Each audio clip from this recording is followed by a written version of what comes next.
thought of a couple more that Yeah. I didn't actually realize helped me, but it did actually help me a lot. So if I'm Yeah, just yeah. going to list them out, and I'm going to ask your opinion on them. Now, the first one that came to my head was you need someone else for this, but it's talking to someone who doesn't have a knowledge in a certain topic. So say, for instance, you're studying media, or you're studying, I'm going back to history a lot, studying history or art, and you've got your GCSE or A-level knowledge in that topic. Trying to go back home and getting like, I don't know, one of your parents and just talking to them about it, talking to them about that topic, trying to teach them that topic, doing that, and then seeing if they understand is like, I don't think you actually understand how useful that is. And I didn't understand how useful that was until I did that to my sister, who when I tried to explain to her, even if she doesn't understand it, if she doesn't understand a thing, it's still useful for me to get all of that knowledge up here and say it out loud in front of someone and see their reaction to it. So I don't know, have you tried that? Has that been useful to you? I'm glad you even brought that up. That was at the back of my mind lurking somewhere, but I tell you one thing, that's probably one of the most underrated revision tools that you 100%, could ever use. I'll tell you one thing about that. Like, especially with respect to, okay, you have a huge breadth and depth of a particular knowledge, right? You're incredibly fascinated by it. Okay, cool. How well do you actually know the content to go a step beyond that? Okay, cool, you know all the fancy terminologies, this, that, and the other. Okay, cool. Can you explain it to a 5-year-old? Can you really explain it to a 5-year-old? Yeah. Are you able to explain biodiversity, for example, to a 5-year-old? All right, it's a pretty mad word, but can you make them like understand that there are different ecosystems involved? There are different food chains involved. What is a food chain? How does it work?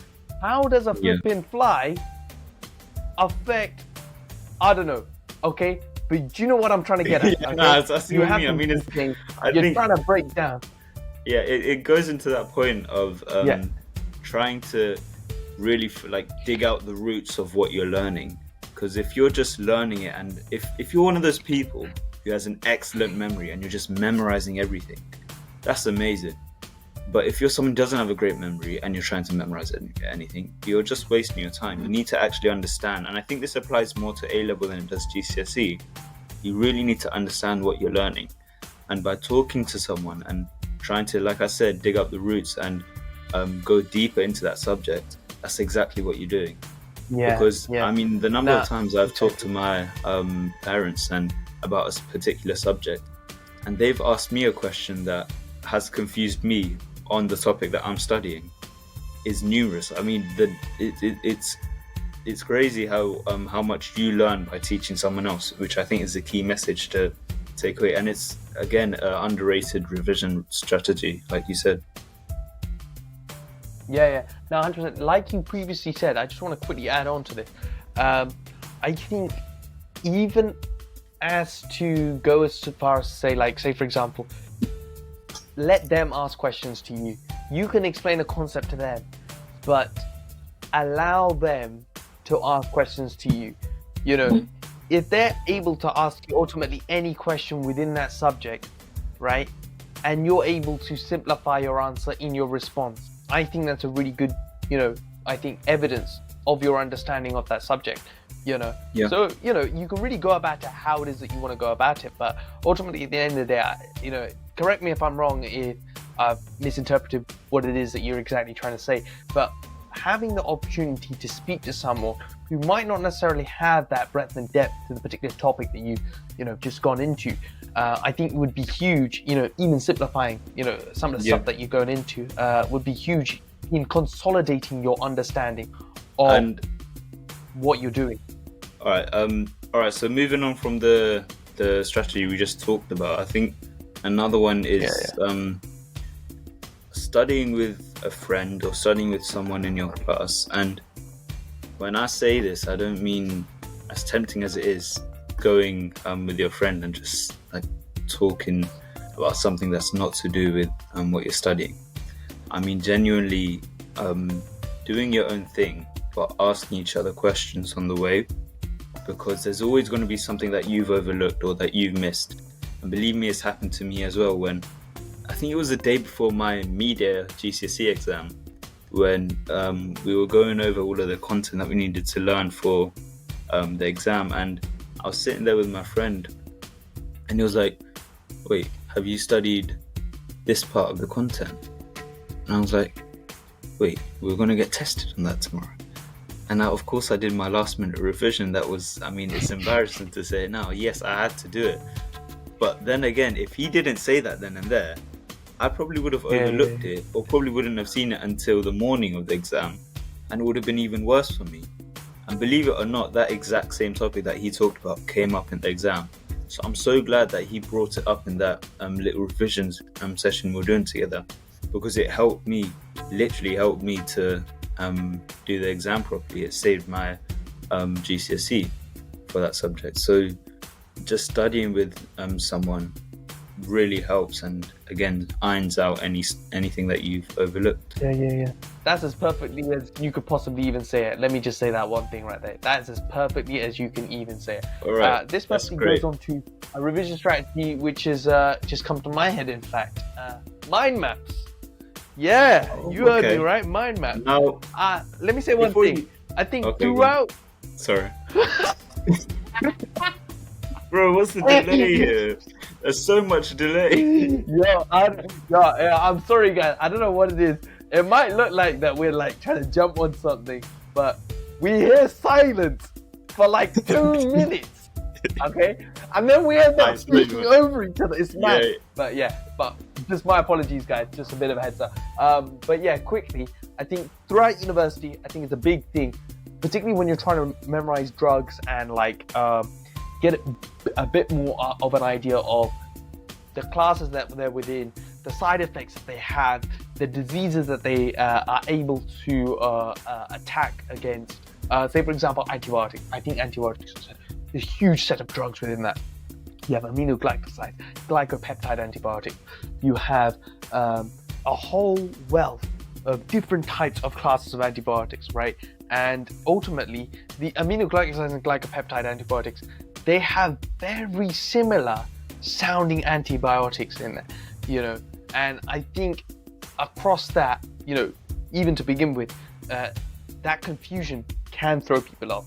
But to put it out on a mind map and to have aminoglycosides within one side, glycopeptides on one side, as well as all the medications that are within those classes, as well as the entailed side effects, because there's going to be some degree of crossover between the two, allows you not only to compare what it is that you're exactly dealing with, but also look at the whole class of antibiotics, as well as the diseases it can affect, and the side effects as well, as more of a holistic perspective, because you're looking at it as a whole rather than as an individual, set or drug class, because you can look at one drug class and then literally look at the other drug class and then compare it between the two.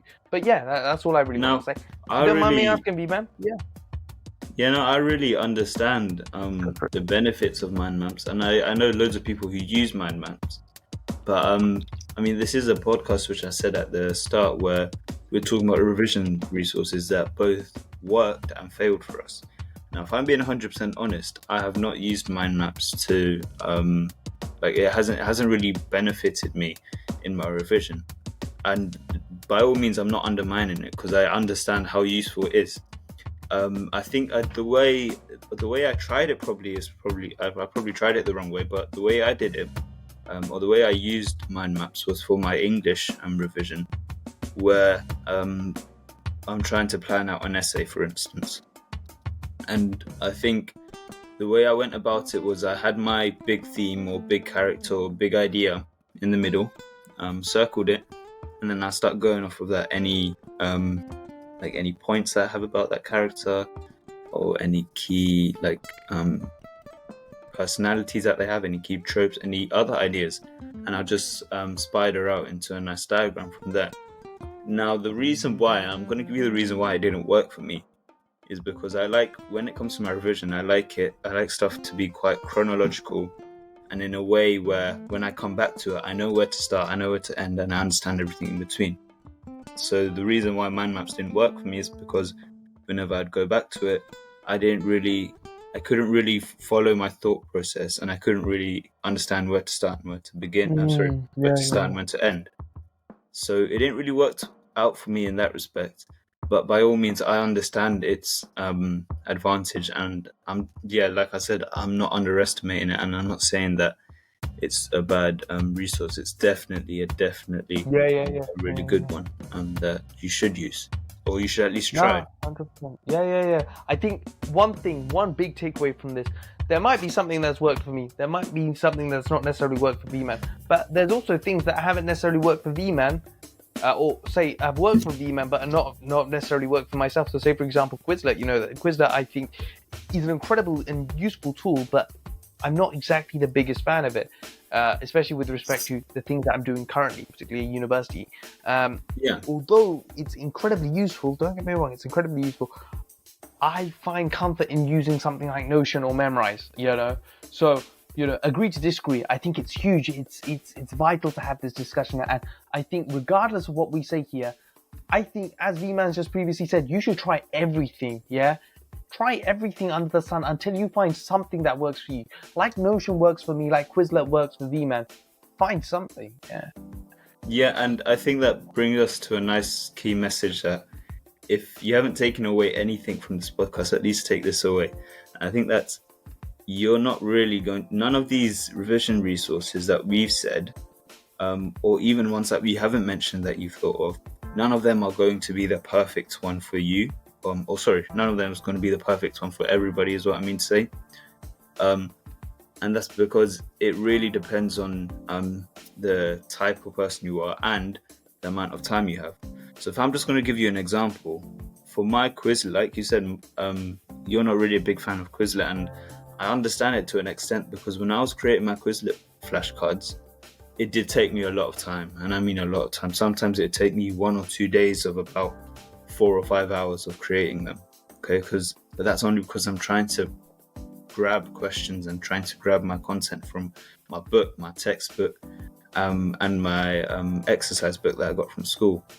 So if you're the type of person who doesn't have a lot of time, then try one of the quick ones, okay? So try something like, like just creating a quick flashcards, or just drawing out quick mind maps, or just quickly writing everything that you can remember, or just doing a quick test online. I know BBC Bite Size, they have like these quick questions that you can do online on the go. Really useful if you don't have a lot of time. If you have a lot of time, then I understand if you're the type of person to put a lot of effort into your resources. But again, it brings us back to that idea of being consistent. Once you've put all of this time and effort into it, you want to get just as much, if not more, out of that. So the thing that I'm trying to say is just try everything, or try most of these, so until you find one that works for you, or one that sails your boat, as I like to say. So don't you agree with that? I think it's a pretty good 100%. summary.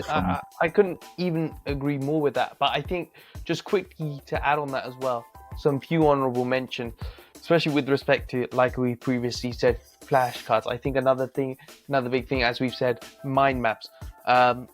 Maybe some things that we necessarily haven't said is, like, say for example, it's on the flashcard premise, but say for example you're using an A5 notebook, which is something that I've used in my second year of pharmacy, where I've been able to ultimately write down the mechanism of action of, well, the main drugs for that matter, and lay it out how it is that I've exactly wanted to go about it. It's on a flashcard premise, very simplified notes, very condensed notes, as V-Man's already said.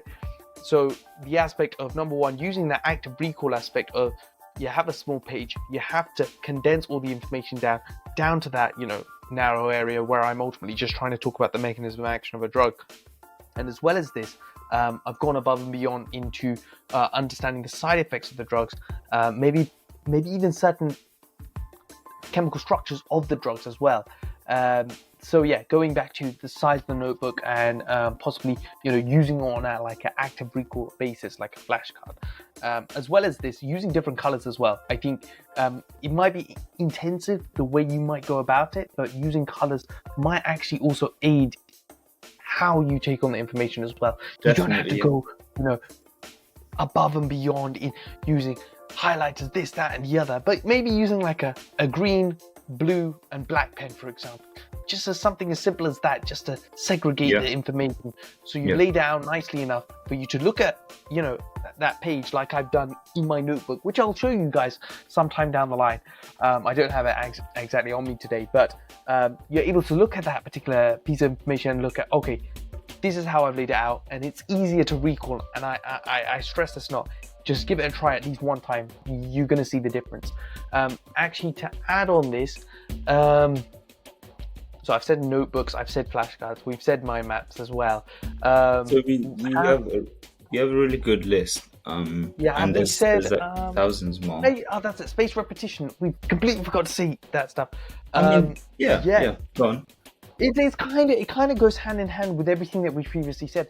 But I think with anything that you've learned, as we keep on saying the word consistency, but there is a technique to go hand in hand with that, which is known as spaced repetition, to review a concept which you've previously studied at a different time. So ultimately, say for example, you have the content which you have covered, right? But it's ultimately going over that, piece of content that you covered consistently over a certain period of time. And over that certain period of time, you ultimately say, you go over that content today, for example, on a Monday, and then you say, okay, I'm going to go over that content on Tuesday. Then I'm going to go over that content on, say, Thursday, then Saturday, then Monday again. So your ability to recall that information should come with the ability to space out, consistently staying on top of that information as well. I think the best... is there anything like that? Yeah, the best place is to implement. I mean, you should really be implementing spaced repetition across all of your revision for all of the subjects. But I think the ways I used it, particularly, if I'm really particular, I used it in French for memorizing, and geography for that matter, memorizing words or memorizing conjugations. So I think using it in languages, when you're learning a language, if you go over the vocabulary once a day, take 10 minutes, next day another 10 minutes, next day another 10 minutes, you know it by the end of the week. Okay, but that doesn't mean that after that week you should leave it and then not come back to it 10 months when you need it for your GCSEs. No, you should be doing it, if it's not once every day, once a week. Or to be honest, with the amount of content you need to learn for GCSE, once a month is probably still attainable and still valid. So if you're going over a specific piece of content once a month, that's fine, because at the end of the day you have like another 50 more pieces of content that you need to learn, and times that by the number of subjects you need to study as well. That's a lot. You've got a lot on your plate already. So like 100%. You said, just spacing out those revision periods or those stuff that you do revise. Exactly. Short birth revision sessions ultimately at the end of the day, and you're spacing that out across a week or across a 2-week period in the lead up to the exams. And actually, just as I want to say, this leads on to my point, which I was trying to add on, but I couldn't actually just come up from the top of my head, was using images to aid in your understanding. So particularly when I'm revising the processes physiologically of how a drug works within the body, back when I was in like year 2 of pharmacy, for example, looking at images, particularly whether that would be graphs or looking at a particular site of action, say for example, we look at, I don't know, I can't exactly think of anything. Okay, say for example, a sublingual tablet, like the use of a GTN tablet, sublingual tablet. I have a picture somewhere in my notes on Notion where I have the vasculature under someone's tongue to show how a GTN tablet, so GTN tablet is glycerol trinitrate, it's used commonly in angina, and this tablet you place under your tongue, or you can use a spray, and you spray or you place a tablet under that, and it ultimately either disintegrates or you spray it. And the site of action is, because under the tongue has high vasculature nature, it ultimately gets into your systemic circulation almost immediately. So the ability for it to have that onset of action on your heart to dilate those coronary artery vessels is very fast in fact. So I have a picture of that tongue and that vasculature to help me recall that, and alongside that GTN spray. So I think that's huge. So images, the use of colored pens as well. As trivial as it may sound, I think it might be useful for you guys. Going off of that, even I think we haven't really addressed it, but it's definitely a key part of me, of my revision resources, was just looking at online videos. Nowadays, you have like 50 different people on YouTube talking about the same thing, having their own way of expressing this piece of content. Now, I used a particular one. I used Cognito, which me personally, it integrated the whole idea of color, images, and the fact that it's in a video format all together, because it really helped me. Now, I'm not saying that that particular YouTube channel is going to help you. No, of course it's not. Unless you're interested, or unless the way you study is like mine. I think just watching different types of videos, so you get a nice understanding and you're able to see visual things, is going to be really beneficial for you as well. So watching stuff, looking at images. I think we've got a really nice list now of what I think we've collected a huge list, in fact. But do you want to round it up in your perspective? Yeah, so one thing I want to say with all of the revision resources we've said, and I'm sure there's some that we've gone over, as in overlooked, sorry. With all of the ones that we've said, I think the big question that we haven't really talked about is when you should be doing it. So at what point before your exam should you be doing all of these? And my answer to that is you should really be doing them to some extent well before your exam. Okay, so say I'm sitting my so you sit your GCSEs. I'm saying from GCSE point of view, you sit your GCSEs at the end of year 11. You should really be starting revision end of year 10. Okay, and some of you might be like, oh, that's too late, you should be starting year 10 itself. That's even better, honestly, that's even better. But I'm going off of my experience. The people at my school and myself as included, year 10, we didn't take it as seriously as we should have. So if you're starting revision at the end of year 10, that's amazing. And the other key thing is just the intensity of revision that I want to touch on. Using all of these revision resources, I'm not saying, if you're at the start of year 11 now, I'm not saying do them every day. Okay, we're not saying look at the textbook every day, create flashcards every day, look at flashcards every day. Exactly. Definitely not. Yeah. If you're just doing a bit here and there at the point of the start of year 11, that's more than enough. Now, when it comes to about 4 or 5 months before GCSE exams or even mock exams, then you might want to start increasing the intensity. And I'm guessing that's only going to come naturally to students. So I don't even know if that's if there's any point in me saying that. But just really don't. On one side, don't go full into it at the start of year 10 or year 11 and do revision every single day, because then you're just going to burn yourself out. And on the other end of the line, don't do nothing up until like 3 or 2 months, because I mean it's not going to go well for you if you're going to be a last minute revision person. So I think that's the way that I'm going to round this off. Is there anything else that you want to add to this? Yeah, I'd say with respect to it in the university setting, in the way that you would prepare, I think you've phrased it perfectly in the sense of being a young student in GCSE and preparing for it. But one thing I would say is particularly vital at university level is there's going to be constantly assignments, assessments, which are going to be bombarding you left, right and center. And the best thing that you can do to go about it is, number one, from the get-go, just stay consistent. And let me tell you one thing, it's not always possible to stay consistent because things do come up. And there have been situations where I have fallen behind or not necessarily been able to finish up the notes or revision tools that I wanted to before the exam date. So I just work with what I have ultimately. It's not the end of the world. Don't think that you have done the wrong thing, say something's come up and you haven't ultimately been able to finish or creating that revision tool. Don't think it's the end of the world. Ultimately, you have covered the content. You have some idea of what it is that you've previously covered with respect to the kind of textbooks that you've read, the kind of lectures that you've gone through.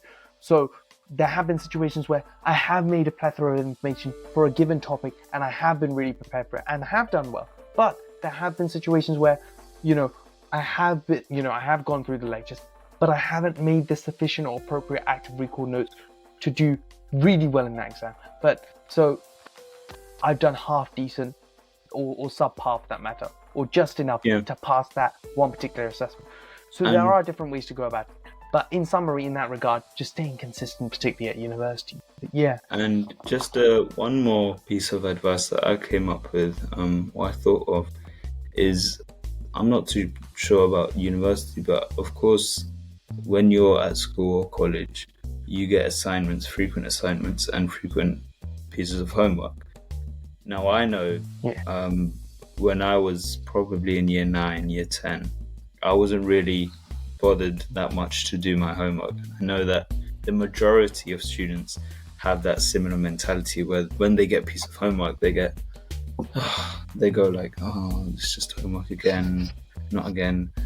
But if I'm honest, like, doing that piece of homework, not with your 100% concentration, 100% focus, it's only gonna give you much like the advantage when it comes to revising, because when you're looking back at that piece of homework that you've done, that piece of homework is usually going to have questions that like questions that you haven't seen before, or questions that might catch you out. So just doing the homework, like honestly, just doing the homework at GCSE level is going to benefit you as well. I mean, it's silly advice, but it's definitely needed. Yeah. No, 100%. I couldn't agree more with that. No. I think you, in that regard, I think this perfectly goes on to really, What? What mind just went blank? What does it go? My bad. My mind just went blank real quick. Sorry, my bad. No, my bad. I don't know, what are you thinking? I think we've hit every point, to be honest. But like in that regard, I think this perfectly moved on to we've pretty much covered everything. There might be things that, as you've said, we might have overlooked, but for the most part, if like with respect to preparing for GCSEs and at the university level, I think we have dived into the ways we have gone about preparation, the ways we tactilize and utilize the resources, and ultimately tried everything, But I mean, and that's the unique thing about this specific podcast, because you have someone who's at university right now and someone who's just finished GCSE, so we have those two different perspectives, and we're able to talk about them. So if there's any issues that arise, we can solve them then and there. So it's not really targeted at one specific audience. No, we're trying to target this to as many people as possible who's studying. Exactly. So I think another key point that I'm not going to talk about now, I think it can prop up maybe in a different little podcast that we do, is what to do when what to do in exam season. So what to do when you're in the night before the exam, morning before the exam, during the exam. Just general tips with that. That I think there is quite a lot to be said. So it can't be. I don't think there's any point in doing it now. I think we can create a separate little episode for that. Is that all right? No, 100%. And likewise with I think I've raised stuff about using AI and tools like that in our revision as well. So I think there's so much to explore within this space and area. And ultimately, at the end of the day, guys, we're a community at the end of the day. We want to stay as close knit as possible. So if there's anything you guys ever need, just drop it in the comment section below. We're always more than happy to help out. Always reach out to us. Drop us an email or something. You know, if there's anything you guys ever need or some advice that you guys, you know, just drop us an email. You know, we're always here to support you guys, and we really do appreciate the support. You know, and we haven't even uploaded this. No, so I don't even know what you're talking about. I don't know. I don't know why I'm acting like we've been doing this for years, man. I don't know why. I mean, to be fair, you have, so you have a right to say that, but. I'll let you know about that, guys, once sometime down the line. But this is wild, guys. So I don't know why it is that I've just said what I've said, but yeah. All right, so just very briefly before we end this, I think it'd be really useful just to list everything that we've said, because some of them, I think we might have gone a bit of a talked about some stuff more than others. So slight detour here and there. Yeah. So help me out with this, because I probably forget some of the stuff we talked about right now. So if I start from the top, using a mixture of technological resources and paper, so physical resources, that's one point to be said about revising. Second one, using specific websites, so try out different websites. Like you said, some work for me, some work for you. Quizlet, Notion, Memrise, anything like that. There's definitely tons more that you can try out. So try those out, see what works for you. Number 2, flashcards, like we said, digital or literal. But the main message was don't spend too much time on them if you're not going to use them as much, if not more. Okay, flashcards definitely useful. 100%. Like you said, mind maps again, really useful. And we also talked about just talking to someone about a specific topic, or just talking to someone who doesn't know and getting them to ask you questions makes you think and makes you really, like I said, dig up to the roots of what you're talking about. And is there anything else? I feel like I've missed out on a couple. Mind map, I'd say, like, is there anything else? No, I think you've covered everything, to be honest. I think, again, there might be some things that we might have overlooked, but look, guys, I think that there is something that I've just remembered one, and I don't know how. I think you said it a lot, but it goes without saying.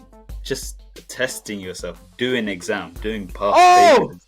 How have you forgotten that? Man. Doing past papers. I mean, oh my god, we've forgotten that. Yeah, of course. I mean, it goes without saying, doing past papers, and that's for every single subject. Doing past papers is just like the biggest revision that you could ever do, and the most useful. Like the reason why we didn't talk about it is because we assume that everyone else is doing it. Like you have to do it in order to pass or do well in any exam. So I think that's a really good summed up list. We talked about quite a lot. Exactly, the next one, we can sort of go off of this, like I said, talk about exam season or anything else like that. No, this is a really interesting you know topic. what? I'm talking. I'm thinking a bit about like sixth form survival guide or something, or like a university survival guide or something like that, because we're essentially starting that season. I think definitely a university where people are going off to start their but I think people are really going off to start their either sixth form career like you are. I think you could possibly talk about the perspective in that the stuff that you've gone out your way to do, whether that would be possibly the experience that you gain in the area that you're currently in, because there has a part-time job at the moment, There is, we can talk about all of that. I think there's also a lot to be said with university experiences. How to survive at university is a really big one. Huge. So we could go off anywhere from here. So we'll just see what happens. All right. But thank you very much for listening, and thank you, Joseph, for such a wonderful conversation. I've had a wonderful time, even if it is 1 a.m. in the morning. It's the best 1 a.m. that I've had in my life, because it's a very interesting topic. Guess what? It's 1:45. Okay, Damn. You know what I mean. Damn, 145. Yeah. But yeah, likewise on my end, V man, it's been a pleasure talking with you. You're always a joy to have a conversation with. And as this may sound, I don't know how this exactly sounds right now at this moment in time. Sounds cheesy. But, I'm very grateful. It sounds cheesy, yeah, crazy, because I'm lactose intolerant. So yeah, take that how you want to take it. And for those who know that, I was going to say something about Maui cheese reaction. Please don't. You know what, guys? Don't worry about it. It's like a pharmacy joke, Okay, yeah, no one's going to understand. But yeah, because I know a lot of people would have gone, yeah, that's crazy, because I was gonna land a crazy joke. But you know what? I'm gonna leave it for next time. All right, guys. Good, please. Sorry, what'd you say? I said good. About that, sorry? Good. Oh, okay, crazy. All right, we'll see. But yeah, as I was saying, I really do appreciate you guys shooting in. Whether that would be just the one viewer for today, for the how long have we invested in this podcast? Well, I don't know. It's well over an hour. All right, but listen, I number one, I appreciate your guys' attention. If you made it this far, but yeah, props to you. It's crazy. Yeah. Thank you so much. We really do appreciate the support once again. That's for the future. Not. I know that you guys will support. You haven't got support yet. I don't want to come off so big headed. Nah, I'm acting like we've been doing this for like weeks or months or years or something. But yeah, don't worry about it. Listen, let's round this thing off. I really do appreciate it, guys. And yeah. Peace.